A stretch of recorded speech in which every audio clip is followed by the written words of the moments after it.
In 2009, comedian Eddie Izzard had a great idea. She would run 1,000 miles up and down the United Kingdom as part of a sport relief challenge to raise money for charity. "I'm interested in people," she said positively. "It's hopefully an adventure that can be fun." Yes, fun. With no prior running history, she told a documentary crew she'd only ever run for a bus before, Izzard thought running 43 marathons back-to-back would be a lark.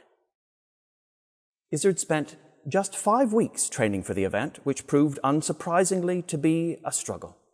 What began casually and lightheartedly turned out to be a grueling test of endurance, ending with an exasperated cry at the end of the journey, "I feel dead." Lots of us start things wide-eyed and unflappable like Izzard. Things seem like a good idea at first. It's an admirable attitude, really, the kind of celebrated can-do spirit that makes the world a better place. But coping with real-world challenges is another matter, and good intentions only get you so far. Waking up ruins the most beautiful dreams. Eddie Izzard was examined by a team of experts at the Olympic Medical Institute before she began her run. They were incredulous at her proposal. The trainers were discouraging and pessimistic, suggesting Izzard might want to rethink the whole thing.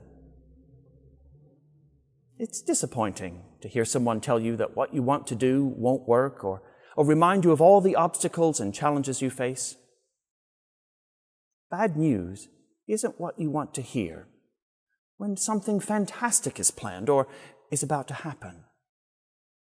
Imagine the joy with which Mary and Joseph brought their child to the temple, a joy many might share when bringing their child for baptism.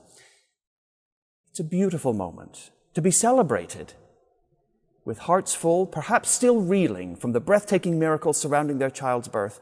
A priest, who'd seen all kinds of people come and go, informs the family their child is destined for rejection and dissent. And on top of that, he'll bring them personal pain and sorrow.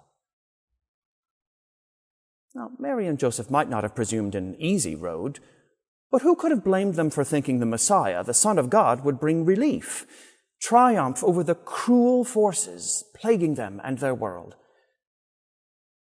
They had dreams. This birth gave them optimism. Their lives were, indeed the whole world was, going to change. We might join with the Holy Family in thinking something so wonderful, so longed for, such good news to hear will make everything better. What is broken will be fixed with the advent of a delivery, shown up in the nick of time. All of us have experienced the hope of a promise, the prospect of a permanent solution to a problem. Many of us have waited for a vaccine. We've been patient, keeping our eye on the horizon, while living with restrictions and delayed plans. We've buoyed ourselves, saying, when the vaccine comes, we'll be golden. And now, here we are with several vaccines in the pipeline, the moment we've anticipated, the gateway to normal life. It should be a joyful celebration.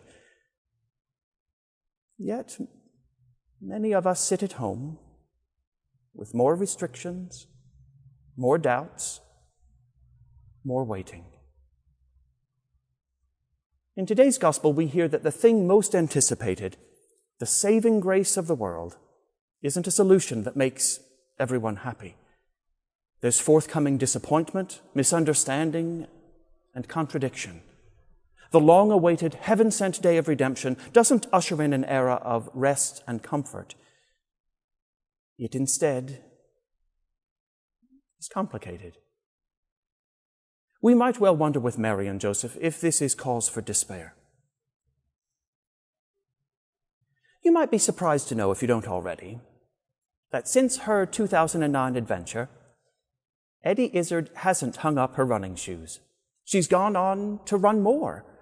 In South Africa in 2016, Izzard ran 27 marathons in 27 days, one for every year Nelson Mandela spent in prison. And this year, 2020, She ran 29 marathons to raise money for child refugees in Europe. Eddie Izzard isn't a masochist.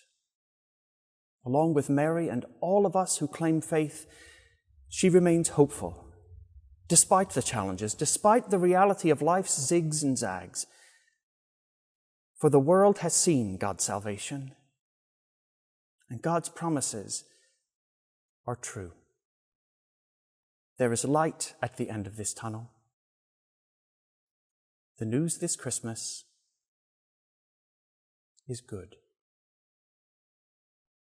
Don't forget that.